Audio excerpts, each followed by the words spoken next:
Well, good morning, friends. I am here at the pond this morning with some little friends. Um, I am surrounded by seagulls right now, and I'll show you in a minute. But as I've been sitting here, I'm just thinking, running through some of the scriptures about birds. I know that we've done some. We've talked about how we're valuable to the Lord. We've talked about how in Job it says, "Talk to the birds, and they'll teach you." Um, and we talked about how even if one falls to the ground, your Father knows it. And if He cares about the birds, how much more does He care for you? But this morning I was thinking of another lesson that the birds teach us. There's an old saying, it says, "Birds of a feather flock together."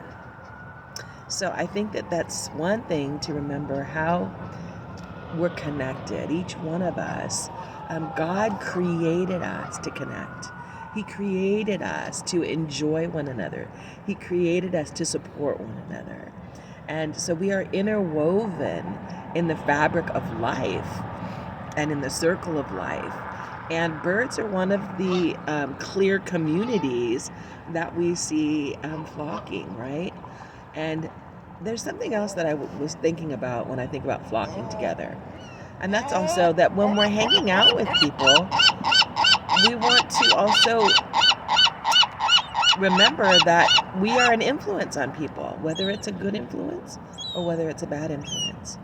So bring your best to the relationships around you. It says evil communication corrupts good manners. That means if you're hanging out with people that aren't living in the light, they're not walking in the light, they're overcome by their natural tendencies in nature, they have no self-control, they're guided by their anger or fear and angst.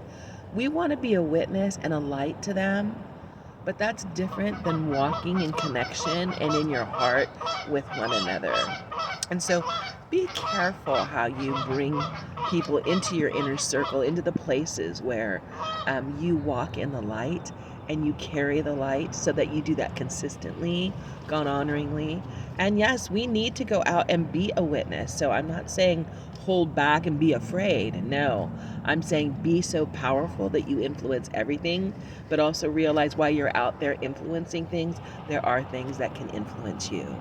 And the birds are just another reminder of that, as are Proverbs. So I hope that you have a great and glorious, going away, love-filled and victorious day, my friends, and that you will